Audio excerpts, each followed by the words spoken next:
Hello friends, two smooth spheres of mass m1 and m2 strike each other obliquely।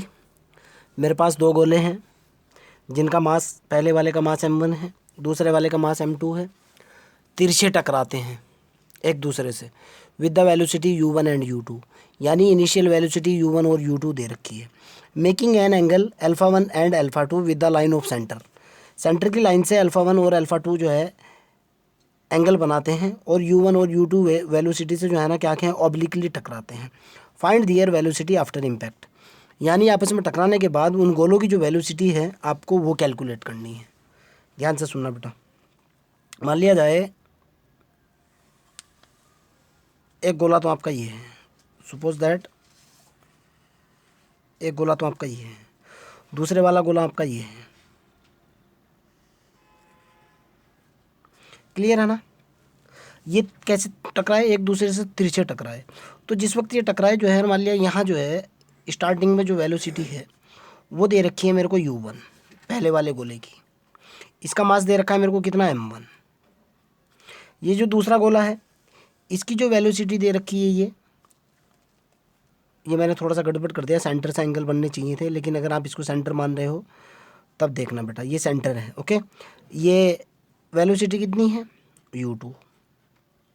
Okay, टकराने के बाद जो है सपोज दैट इसकी वेलोसिटी कितनी हुई, मान लिया जाए इसकी ये जो वेलोसिटी है ये v1 हुई। टकराने के बाद सेंटर से इसकी जो वेलोसिटी है सपोज दैट ये v2 हुई, सपोज दैट। ओके, क्लियर है ना? ये v1 ये v2। कहना चाह रहा है कि ये जो है ना सेंटर के साथ कितना एंगल बनाते हैं with the line of centre. Centre की लाइन तो ये है ना, सेंटर की लाइन से ये वाला एंगल तो बनाते हैं अल्फ़ा 1। सपोज दैट क्वेश्चन में दे रखा है ये वाला एंगल कितना बनता है, अल्फ़ा 2। ये गोला कौन सा है, इसका सेंटर सपोज दैट ये c1 है पहले वाले गोले का, ये वाला। दूसरे वाले गोले का सेंटर जो है ना ये c2 है, suppose that this is c2। Impact के बाद मान लिया ये वाला एंगल कितना है, θ1 मान लो आप। ओके, ये वाला एंगल कितना, θ1। इम्पैक्ट के बाद ये वाला एंगल कितना, इसको मान लो आप θ2। नो प्रॉब्लम, समझ आ चुकी बात। इसका मास कितना है m1, इसका मास कितना है m2। कोई दिक्कत तो नहीं है? थोड़ी सी थ्योरी है, लिखता हूँ उसके बाद आगे की तरफ चलता हूँ। गिवन दैट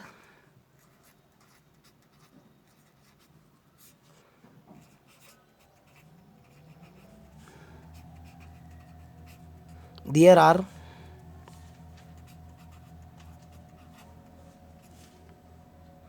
THER ही होता, लेकिन चलो खैर, देयर आर कितने स्फीयर हैं, 2 स्मूथ स्फीयर हैं। Smooth spheres with centre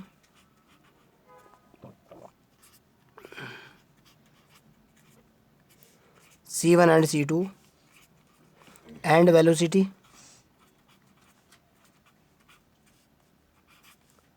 u1 and u2 and angle at centre line and angle of, short में लिख रहा हूँ बेटा, सेंटर पहले वाला अल्फ़ा 1 है एंड दूसरे वाला अल्फ़ा 2 है। आफ्टर इम्पैक्ट वेलोसिटी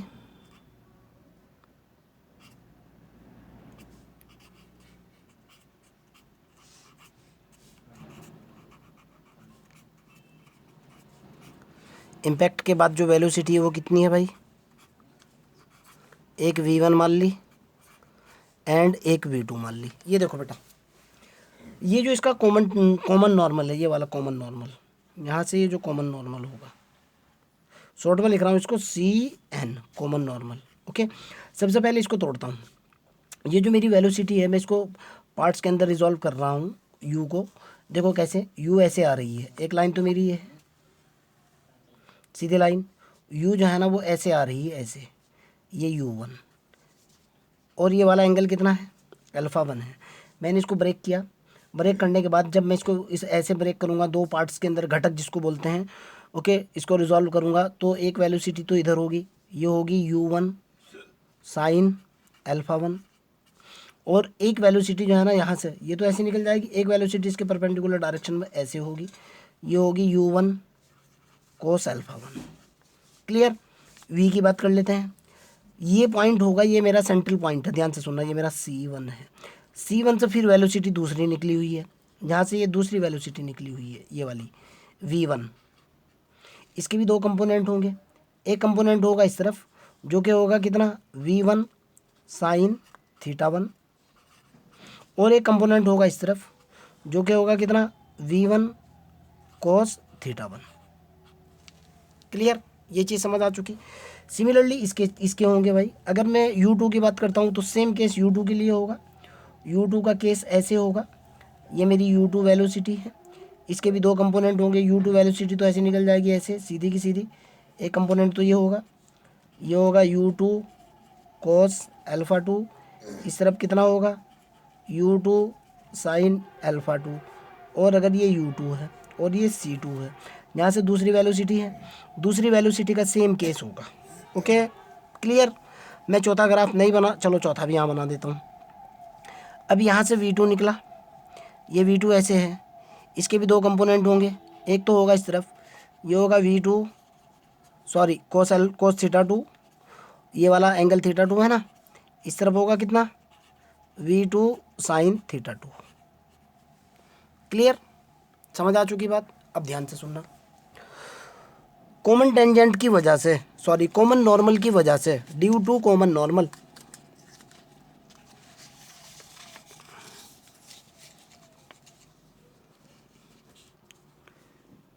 ये जो मेरा कॉमन नॉर्मल है with the reason of common normal, या ड्यू टू लिख लो आप, ड्यू टू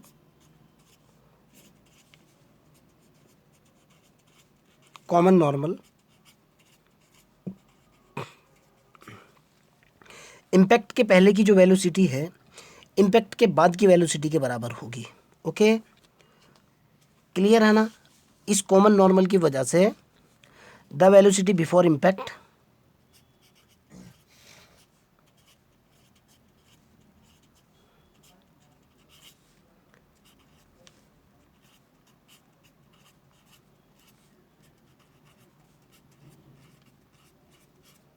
किसके बराबर होगी, velocity after impact.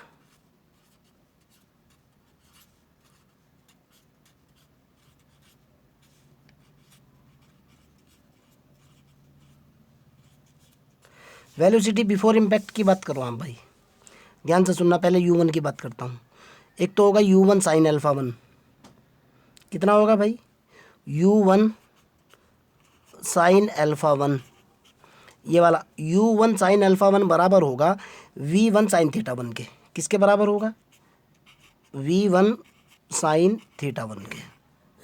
Okay, similarly अब U2 पा जाओ, U2 साइन अल्फा टू, ये देखो आप, दूसरे वाला U2 sine alpha two, U2 sine alpha two बराबर किसके होगा, सिमिलर फैशन से V2 साइन थीटा टू के। किसके बराबर होगा, V2 साइन थीटा टू के। Suppose that this is equation 1। Okay, और फ्रॉम लॉ ऑफ इम्पैक्ट क्या बोलता है भाई, from law of impact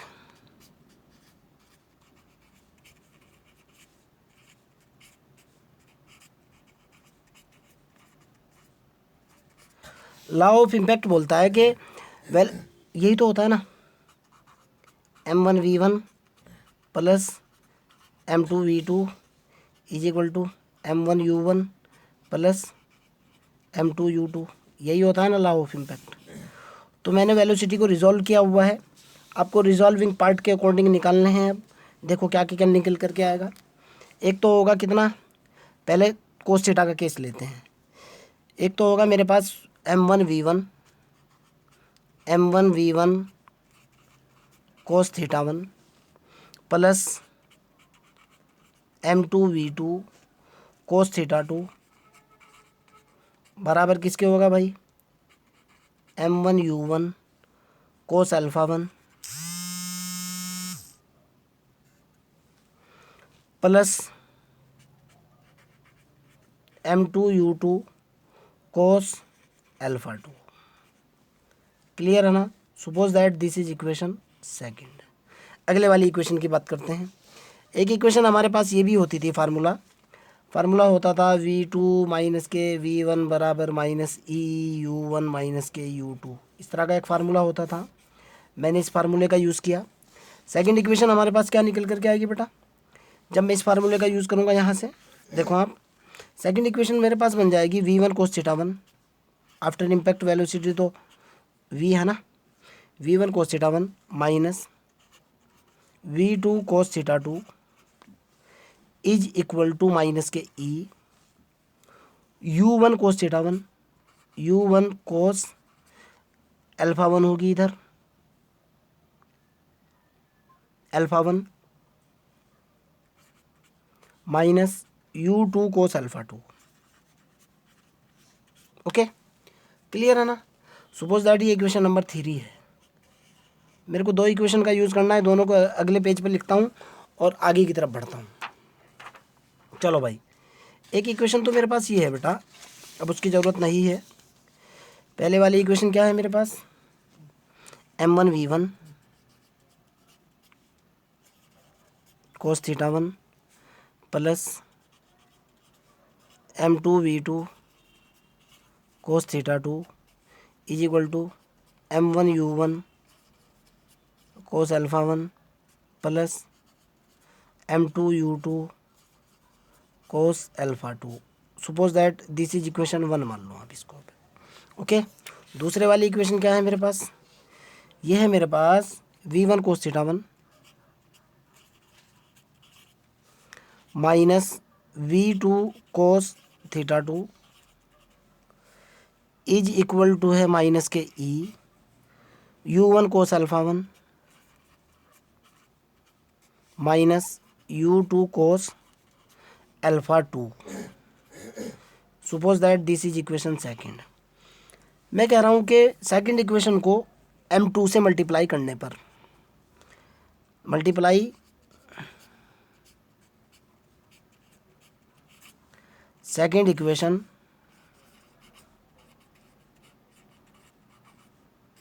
by, कितने से मल्टीप्लाई किया मैंने, M2 से कर दिया।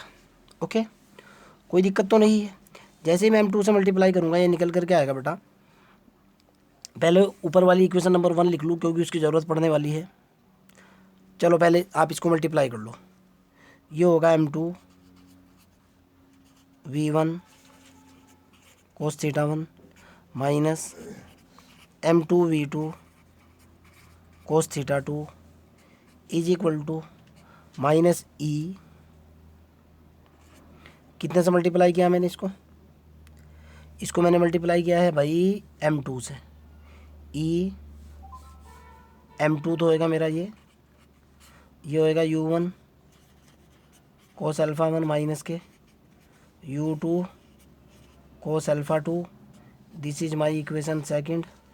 इसके नीचे फर्स्ट इक्वेशन लिखो, M1V1 cos theta 1 M2V2 cos theta 2 is equal to M1U1 cos alpha 1 M2U2 cos alpha 2। This is my equation 1। Okay, मैंने दोनों को जोड़ा इनको। जैसे ही मैं दोनों को जोड़ूंगा, मैं एडिंग कह रहा हूँ कि first and second, adding first and second. जब मैं इनको जोड़ूंगा तो ख़त्म हो जाएगा भाई, देखो आप, कैंसिल आउट। यहाँ से V1 कॉमन आ रहा है, V1 कोस थीटा 1 कॉमन आ रहा है, V1 cos theta 1 common, but बात नहीं, कितना निकल गया, M1 प्लस के M2 इज इक्वल टू, अब इधर आ जाओ भाई, ध्यान से देखना है, U1 दोनों के अंदर से कॉमन ले रहा हूँ मैं, या सीधा लिख लो आप, जब मैं दोनों को जोड़ूंगा सीधा निकल करके आएगा M1U1 cos alpha 1 plus M2U2 cos alpha 2 minus EM2, और भी आसान हो जाएगा आपके पास, U1 cos alpha 1 minus U2 कोस अल्फ़ा 2। क्लियर है ना। आगे की तरफ चलते हैं भाई। यहाँ से मैंने V1 की वैल्यू निकाली, V1 की वैल्यू जो निकली कितनी निकल गई भाई, सीधा निकला M1U1 cos alpha 1 plus M2U2 cos alpha 2 minus M2U1 cos alpha 1 minus U2 cos alpha 2 divided by कितना निकल गया, M1 प्लस के M2। क्लियर है ना। Into cos theta 1। चलो कोस थीटा 1 इसके साथ रख लो, into cos theta 1। Okay, no problem. एक पहले वाला जो रिजल्ट निकल करके आया मेरे पास, कितना रिजल्ट निकल करके आया, पहले वाला रिजल्ट मेरे पास निकल करके आया V1 cos theta 1। V1 cos theta 1 की वैल्यू निकल करके आई M1U1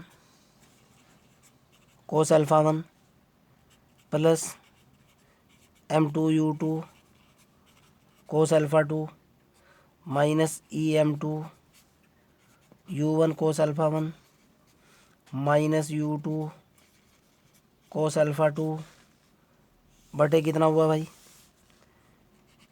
M1 प्लस के M2। एक रिजल्ट तो आ चुका मेरे पास ये। फिर दोबारा से वहीं से चल रहा हूँ बेटा मैं, जो मेरे पास जो दो इक्वेशन थी उन्हीं को देख रहा हूँ मैं। इक्वेशन नंबर 1 और 2। एक इक्वेशन तो मेरे पास कितनी है भाई, एक इक्वेशन तो है मेरे पास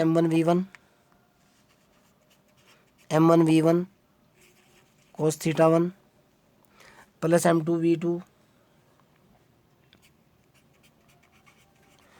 M2V2 cos theta 2 is equal to है मेरे पास M1U1 cos alpha 1 plus M2U2 cos alpha 2। This is my equation 1। Equation number 2 देखो आप, ये दे रखी है V1 cos theta 1 minus V2 cos theta 2 बराबर माइनस के U1 कोस अल्फ़ा 1 माइनस के U2 cos alpha 2। This is my second equation. ध्यान से सुनना। अब की बार मैं सेकेंड इक्वेशन को जो है ना मल्टीप्लाई कर रहा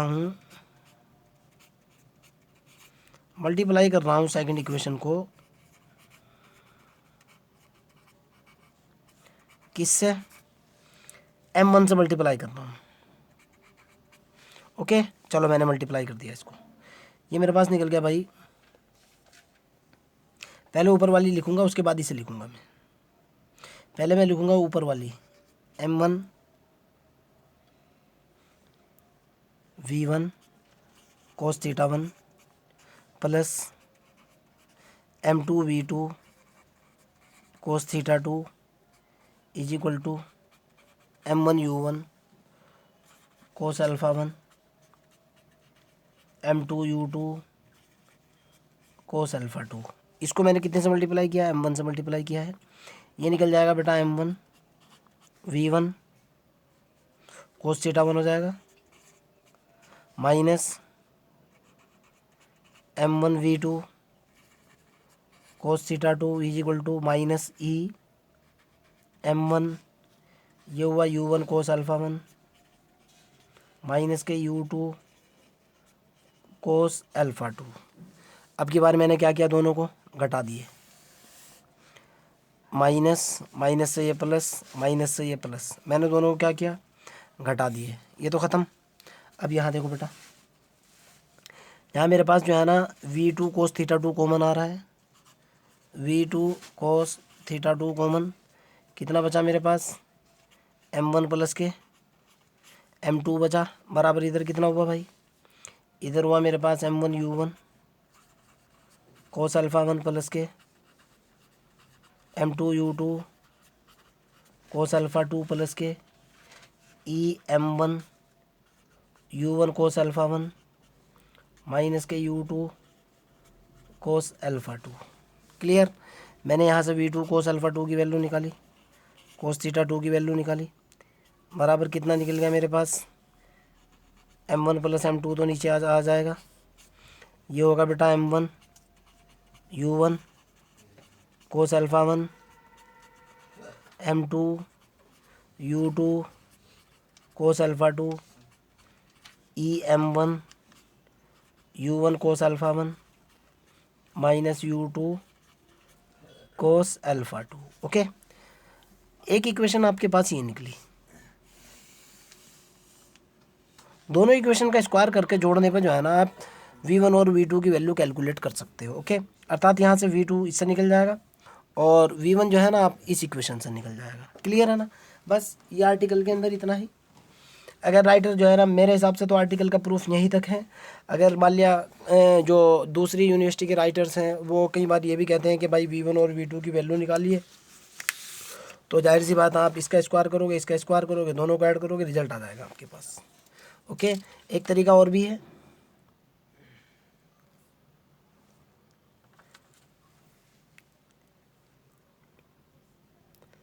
ठीक है ना, आप यहाँ से बड़ी इजीली निकाल सकते हो। ये इतना लंबा चौड़ा इशू नहीं है, आप जानते हो इस चीज़ को। एक तो ये हो चुका। दूसरा जो है बेटा एक फार्मूला मैं डायरेक्टली बता रहा हूँ आप लोगों को, क्योंकि फार्मूला जनरली क्या है कि उसका प्रूफ तो आज तक एग्जाम के अंदर नहीं आया, लेकिन क्वेश्चनों के अंदर जो है ना उसका बहुत ज़्यादा यूज़ किया जाता है, और मैं चाह रहा हूँ कि आपको फार्मूला बता दूँ। This is my thinking. मेरी सोच ये हो रही है कि वो फार्मूला कम से कम जो है ना मैं आपको लिख करके बताऊँ कि भाई ये फार्मूला होता है और आप इसका यूज़ करोगे। यहाँ बताऊँगा इतने से स्पेस के अंदर, ध्यान से सुनना। फार्मूला क्या है, कैसे है, मैं भी डायरेक्टली किताब से कॉपी मारने की कोशिश करूँगा। फार्मूला ये है कि loss of kinetic energy, loss of kinetic energy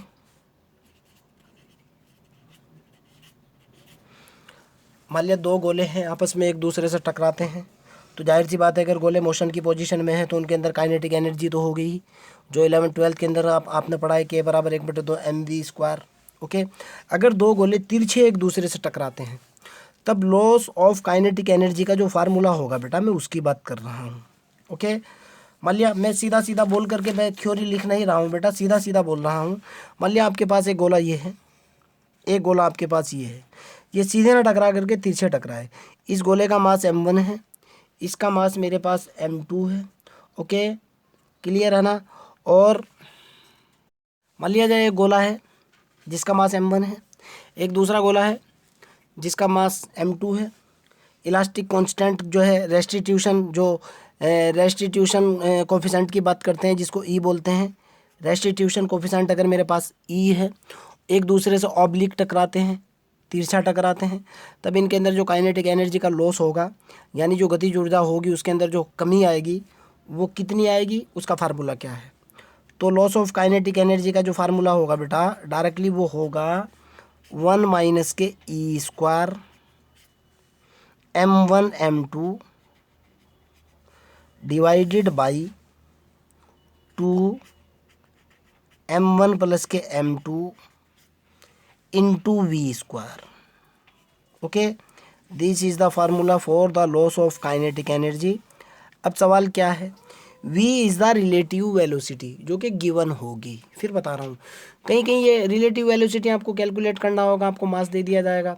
आपको तो पता है अगर काइनेटिक एनर्जी कैलकुलेट करानी है तो राइटर यहाँ सारी चीज़ें इधर की देगा, और अगर रिलेटिव वेलोसिटी कैलकुलेट करानी है तो काइनेटिक एनर्जी वगैरह मास वगैरह क्वेश्चन के अंदर दिया हुआ होगा। Okay, where v is the relative velocity.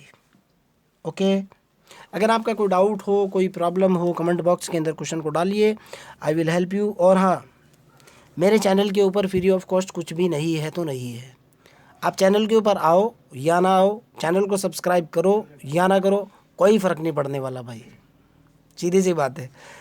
ये जो मेरा भाई है छोटा, ये सुनील, ये भी कह रहा है कि भाई जाकिर वही डायलॉग बोल। फिर बोल रहा हूँ मैं, फ्री ऑफ कॉस्ट नहीं तो नहीं। आपको अच्छा लगे तो आ जाओ, नहीं अच्छा लगता है ना मत आओ।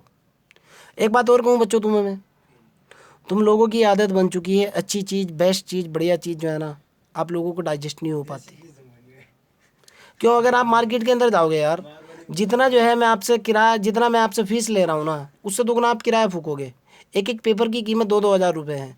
मैं यहाँ 1,000 रुपये में 2 बुक करा रहा हूँ आपको, विद क्रिस्टल क्लियर एक एक कंसेप्ट के साथ। आप लोगों को ये चीज़ें पसंद ही नहीं है यार, पैसा ज़्यादा है ना आप लोगों के पास भाई। फिर कह रहा हूँ बेटा, मेरे चैनल पर फ्री ऑफ कॉस्ट कुछ भी नहीं तो नहीं, आप आओ या ना आओ, सब्सक्राइब करो या ना करो, एज यू विश, कोई फ़र्क नहीं पड़ता, तो कोई फ़र्क नहीं पड़ता।